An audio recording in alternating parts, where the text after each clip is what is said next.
Hello everyone. सो आज हम पढ़ने वाले हैं फाइनेंशियल स्टेटमेंट्स विद एडजस्टमेंट के बारे में। इससे पहले हम फाइनेंशियल स्टेटमेंट जो चैप्टर है उसको इन डिटेल पढ़ चुके हैं। इस चैप्टर में हम फाइनेंशियल स्टेटमेंट रिलेटेड कुछ एडजस्टमेंट्स है, इंपॉर्टेंट 22 एडजस्टमेंट्स है, वो इस चैप्टर में हम फुल्ली कवर करेंगे। तो इस वीडियो के सारे पार्ट्स जो है आप प्लीज देखिएगा। ये पार्ट 1 है, इसके 3 पार्ट्स और आएंगे। ठीक है, तो let's start with this video. So financial statement with adjustment का मतलब क्या है? कभी कभी फाइनल अकाउंट्स बनाते वक्त कुछ मिस्टेक्स होती है, कुछ ट्रांजैक्शन ऐसी होती है जो हम रिकॉर्ड करना भूल जाते हैं और फाइनल अकाउंट्स बनाते टाइम हमें पता चलता है। या फिर कुछ एंट्रीज जो होती है रॉन्ग हम क्या करते हैं, रिकॉर्ड कर लेते हैं। ठीक है, एंड कुछ एंट्रीज ये होती है जिसका हम एक एस्पेक्ट रिकॉर्ड कर चुके होते हैं। ठीक है, तो उन सब के रिलेटेड उन सारे ट्रांजेक्शन्स की हम एंट्री जो रिकॉर्ड करते हैं at the time of preparing final accounts, उन्हें हम बोलते हैं एडजस्टमेंट एंट्रीज। ऑलराइट, तो अब हम इसको रीड कर लेते हैं। While preparing final accounts, it must be detected whether there is a transaction which has been omitted to be recorded, which has been wrongly recorded in books, of which only one aspect has been recorded in books. Such entries passed are called adjustment entry. अब देख लेते हैं इस चीज का objective या need क्या है।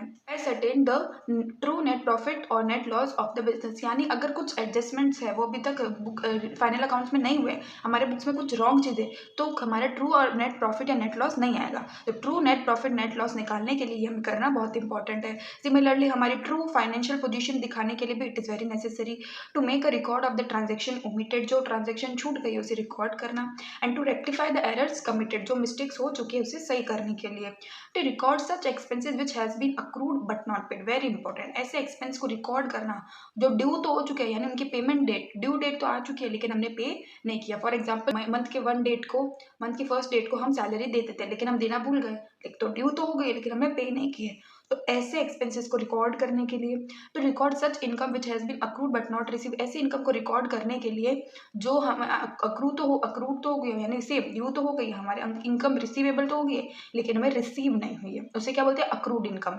और इन्हें क्या बोलते हैं, outstanding expenses. To provide depreciation and other provision, जो जब डेप्रिसिएशन भी है जैसे हमें पता है ईयर एंड पे ही लगता है, क्योंकि ईयर एंड पे हमें पता चलता है कि टोटल मशीन को कितना हमने डेप्रिशिएट किया है, तो वो डेप्रिशिएशन की वैल्यू लगाने के लिए, क्लोजिंग स्टॉक की वैल्यू निकालने के लिए। ठीक है, सो अब हम पढ़ते हैं कुछ इंपॉर्टेंट एडजस्टमेंट्स के बारे में। टोटल 22 इंपॉर्टेंट एडजस्टमेंट्स है, आप सारी वीडियो देखिएगा। इस वीडियो में हम 9 इंपॉर्टेंट एडजस्टमेंट्स के बारे में पढ़ने वाले हैं। तो लेट्स स्टार्ट।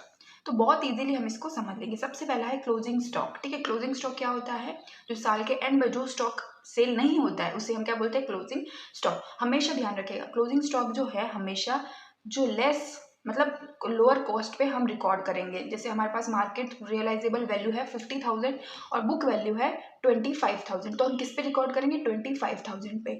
फॉर एग्जांपल हमारी जो बुक वैल्यू है वो है 50,000 और मार्केट रियलाइजेबल है 25,000, तो हम किस पे रिकॉर्ड करेंगे, 25,000 पे, यानी लोअर वैल्यू पे रिकॉर्ड करते हैं। ठीक है, तो अब देखिए क्लोजिंग स्टॉक और अगर closing stock inside trial balance है और आउटसाइड ट्रायल बैलेंस है तो दोनों के क्या डिफरेंस होगी। सबसे पहले एक बहुत इंपॉर्टेंट चीज हमें माइंड में रखनी है कि कोई भी चीज जो ट्रायल बैलेंस के अंदर है वो फाइनल अकाउंट्स में कोई एक में ही आएगा, ट्रेडिंग, पी&एल या बैलेंस शीट। कोई भी आइटम अगर ट्रायल बैलेंस के अंदर है तो वो तीनों में से किसी एक में ही आएगा, और अगर वो आउटसाइड द ट्रायल बैलेंस है, एडजस्टमेंट्स में, तो उसके हमेशा 2 इफेक्ट होंगे। ये हमें हमेशा माइंड में रख के चलना है।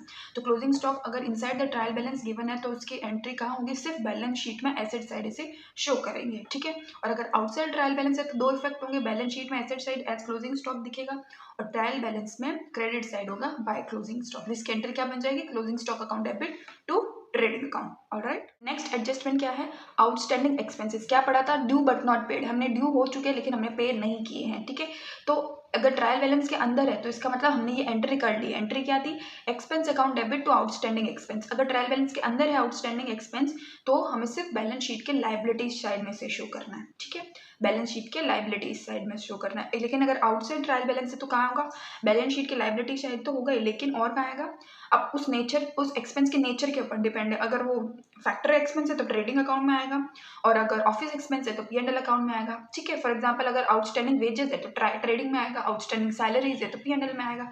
ठीक है, लेकिन आएगा कौन सी साइड, डेबिट साइड में आएगा और उस पर्टिकुलर एक्सपेंस में ऐड हो जाएगा। ठीक है, जैसे वेजेस का अमाउंट है 500 प्लस आउटस्टैंडिंग वेजेस हो गया 200, टोटल कितना हो गया 700। ठीक है, जितना भी आउटस्टैंडिंग होगा वो उस एक्सपेंस में ऐड हो जाएगा डेबिट में। ठीक है, तो इसकी एंट्री हमने देख ली, expense account debit to outstanding expense, और पी&एल या ट्रेडिंग में जाती है तो पी&एल और trading account debit to expense account. अब प्रीपेड एक्सपेंस क्या होता है, जो एक्सपेंस हमने एडवांस में पे कर दिया, कोई चीज़ हमने एडवांस में पे की तो वो हमारी एसेट हो गई, आउटस्टैंडिंग एक्सपेंस जो थे हमारी लाइबिलिटी हो गई, ठीक है। तो prepaid expense account debit to expense, ये इसकी एंट्री होती है, ठीक है, जो एडजस्टमेंट एंट्री भी पूछ सकते हैं। अगर ये चीज़ इनसाइड ट्रायल बैलेंस है, मतलब ये एंट्री हो चुकी है, तो कहाँ शो करेंगे, ओनली बैलेंस शीट में एसेट साइड, ओके। और आउटसाइड ट्रायल बैलेंस है तो बैलेंस शीट एसेट साइड में तो शो होगी, ट्रेडिंग या P&L as per the nature वो डेबिट होगा और उस एक्सपेंस में से माइनस होगा। क्यों? क्योंकि वो उस ईयर के रिलेटेड एक्सपेंस नहीं है, इसलिए वो एक्सपेंस में से माइनस होगा। और आउटस्टैंडिंग उस ईयर के रिलेटेड होता है, इसीलिए उसमें ऐड करते हैं। आउटस्टैंडिंग को ऐड करना है, प्रीपेड एक्सपेंस को माइनस करना है, ठीक है। नेक्स्ट है डेप्रिसिएशन। डेप्रिसिएशन हमें पता है क्या होता है, जो भी हमारी फिक्स एसेट्स है उसकी वैल्यू में जो डिक्रीज होता है उसको हम एक टर्म देते हैं डेप्रिसिएशन, ठीक है। इन सब टर्म्स के बारे में अगर आपको और डिटेल में जानना है तो मैंने शॉर्ट वीडियोस में इन सब सारे इंपॉर्टेंट अकाउंटिंग टर्म्स है उनको कवर कर रखा है, मैं आई बटन में लिंक कर दूंगी, आप जाके उसे जरूर देखिएगा, ओके। तो डेप्रिसिएशन की एंट्री क्या होती है, depreciation account debit to asset, ये होती है चार्ज करने की। तो अगर इनसाइड डेप्रिसिएशन शो कर रहा है तो ये कहाँ जाएगा, ये एंट्री हो चुकी है, ठीक है। तो इसको कहाँ शो करेंगे हम, P&L अकाउंट डेबिट में शो करेंगे, ठीक है, बैलेंस शीट में शो नहीं करेंगे, क्योंकि टू एसेट यानी एसेट की वैल्यू हमने ऑलरेडी एंट्री में डिक्रीज कर चुके हैं, इसलिए इनसाइड ट्रायल बैलेंस होगा तो profit and loss account debit करेंगे। आउटसाइड ट्रायल बैलेंस है, इसका मतलब बैलेंस शीट में उस पर्टिकुलर एसेट में से डेप्रिसिएशन का अमाउंट हम माइनस करेंगे, जितना बनता है वो, और P&L अकाउंट में हम डेबिट करेंगे, ठीक है। P&L की एंट्री क्या हो गई, P&L account debit to depreciation account, okay. Next is accrued income. Accrued income मतलब अर्न बट नॉट रिसीव, ये हमारी एसेट हुई की लाइबिलिटी, एसेट हमने अर्न कर लिया लेकिन रिसीव नहीं किया, ठीक है। एसेट है तो देखो बहुत इजी ट्रिक है, एसेट है तो एसेट को डेबिट करते हैं, तो accrued income account debit to income account, ये वो इसकी एंट्री। अगर इनसाइड ट्रायल बैलेंस है, इसका मतलब ये एंट्री हो चुकी है, तो कहाँ शो करेंगे हम, बैलेंस शीट के एसेट साइड में, ठीक है, बैलेंस शीट के एसेट साइड में शो करेंगे। और आउटसाइड ट्रायल बैलेंस है तो बैलेंस शीट के एसेट साइड तो शो करेंगे, ट्रेडिंग या P&L अकाउंट है उसमें हम क्रेडिट करेंगे, जहाँ पे इनकम लिखी हुई है उसमें प्लस कर देंगे, ठीक है, जितना अमाउंट अक्रूड इनकम है वो ऐड कर सकते हैं, okay. Next item is unearned income. Unearned income मतलब रिसीव्ड इन एडवांस, हमने एडवांस में पैसा मिल गया, हमने अर्न नहीं किया, अर्न नहीं किए वो चीज़ हमें मिल गई, वो हमारी लाइबिलिटी हो गई, ठीक है। तो इसकी एंट्री क्या हो गई, income account debit to unearned income, ठीक है। तो इनसाइड ट्रायल बैलेंस होगा तो ये एंट्री हो रखी है, इसका मतलब हमें, इसका मतलब है ट्रेडिंग या P&L अकाउंट में शो नहीं करना, बैलेंस शीट में लाइबिलिटीज में ये चला जाएगा।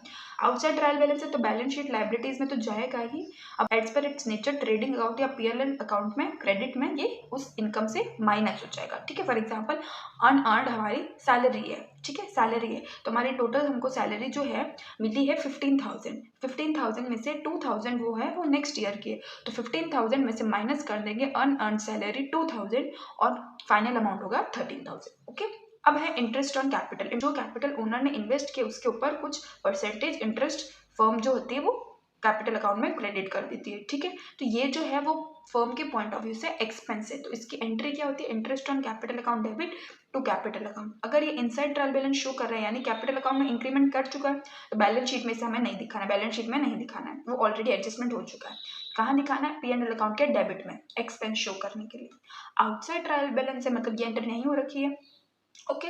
आउटसाइड ट्रायल बैलेंस का मतलब यही है ना कि एंट्री नहीं हो रखी है, ट्रायल बैलेंस में वही आइटम आते हैं जिनके लेजर बने हुए होते हैं, और लेजर में वही आइटम आती है जिनकी जर्नल एंट्री हुई हुई होती है, ठीक है। तो इसीलिए ये मैं चीज़ बोल रही हूँ। आउटसाइड ट्रायल बैलेंस है मतलब ये एंट्री नहीं हो रखी है, तो P&L के डेबिट भी होगा और बैलेंस शीट में कैपिटल में ये ऐड हो जाएगा, ठीक है। अगर P&L की एंट्री की बात करें तो P&L account debit to interest on capital. Interest on drawing की बात करें तो ये जो हो गई फर्म के लिए इनकम हो गई, क्योंकि जो अमाउंट विड्रॉ करता है ओनर उसके ऊपर उसे इंटरेस्ट देना पड़ता है, तो वो क्या हो गया, फर्म की इनकम हो गई। तो इसकी एंट्री क्या होगी, drawing account debit to interest on drawing account. अगर ये ट्रायल बैलेंस के अंदर गिवन है तो P&L में सिर्फ क्रेडिट होगा, और आउटसाइड ट्रायल बैलेंस गिवन है तो P&L अकाउंट में क्रेडिट तो होगा ही, और बैलेंस शीट में कैपिटल से ये माइनस हो जाता है। देखो बैलेंस शीट में कैपिटल से क्या क्या प्लस होता है, देखो कैपिटल में प्लस होता है नेट प्रॉफिट, और ऐड होता है इंटरेस्ट ऑन कैपिटल, और ऐड होता है एडिशनल कैपिटल, माइनस होती है drawing, interest on drawing, net loss. और इसके अगर हम P&L की एंट्री देख लेंगे तो क्लोजिंग एंट्री हो जाएगी interest on drawing account debit to P&L account, okay. अब इंटरेस्ट ऑन लोन जो है उसको भी हम देख लेते हैं। इंटरेस्ट ऑन लोन दो तरीका हो सकता है, लोन हमने लिया हो और लोन हमने दिया हो। पहले हमने लोन लिया उसकी बात कर लेते हैं। अगर हमने लोन लिया है तो इंटरेस्ट हमें मिलेगा कि पे करना है, हमें पे करना है, ओके। तो इंटरेस्ट अगर हमने पे कर दिया है तो उसकी एंट्री क्या होती है, interest on loan account debit to loan account, okay. और इंटरेस्ट पे नहीं किया होता है तो क्या होता है, interest on loan account debit to outstanding interest, ठीक है। तो इंटरेस्ट अगर इनसाइड है, इनसाइड ट्रायल बैलेंस है, तो इसे हमें क्या करना है, क्लोज करना है। तो इसमें हम क्या लिखेंगे, P and L account debit, क्योंकि ये एक्सपेंस है। और आउटसाइड ट्रायल बैलेंस है तो पी एंड एल अकाउंट से डेबिट तो करेंगे, और लोन हम अगर इंटरेस्ट ऑन लोन हमने पे नहीं किया है ना, अगर हम बाहर लिख रहे हैं तो यानी हमने इंटरेस्ट ऑन लोन पे नहीं किया, तो पी एंड एल अकाउंट में डेबिट तो होगा ही, और बैलेंस शीट में लायबिलिटी में ऐड भी हो जाएगा। ओके, लायबिलिटी में लोन का जो अमाउंट होगा उसमें हम ऐड कर देंगे आउटस्टैंडिंग इंटरेस्ट, ठीक है। बाहर लिखा हुआ इसका मतलब इंटरेस्ट पे नहीं किया है, तो पी एंड एल में डेबिट तो होगा ही, और बैलेंस शीट में लायबिलिटी साइड में जो लोन हमने ले रखा है उसमें हम ये आउटस्टैंडिंग इंटरेस्ट ऐड कर देंगे। अगर लोन हमने किसी को दिया है तो वो हमारी एसेट है और इंटरेस्ट उससे हमें मिलने वाला है, तो इंटरेस्ट रिसीव हो जाता है तो loan account debit to interest on loan करते हैं। अब रिसीव नहीं होता है, ड्यू हो गई, तो उसकी एंट्री करेंगे accrued interest account debit to interest on loan. Accrued interest मतलब क्या हो गया, अक्रूड इनकम, ठीक है, earn but not receive. Trial balance के अंदर है तो सिर्फ हमें पी एंड एल में क्रेडिट करना है। ओके, पी एंड एल में क्रेडिट करना है। और आउटसाइड ट्रायल बैलेंस है तो पी एंड एल में क्रेडिट तो करना ही है, बैलेंस शीट में एसेट साइड में उस लोन में अमाउंट प्लस कर देना है। क्यों, क्योंकि वो अक्रूड इनकम है, हमें अब तक मिली नहीं है, ठीक है, इस साल की है लेकिन मिली नहीं थी, इसलिए हम एसेट में ऐड कर लेंगे। होप आपको आज का वीडियो जो है एकदम अच्छे से क्लियर हुआ हो। हमने देखा फाइनेंशियल स्टेटमेंट विद एडजस्टमेंट का मीनिंग क्या होता है, और कुछ 9 जो एडजस्टमेंट्स है उनके बारे में हमने देखा। सो नेक्स्ट वीडियो में हम कुछ और एडजस्टमेंट के बारे में पढ़ेंगे। आई होप आपको आज की वीडियो अच्छी लगी हो। Thank you for watching.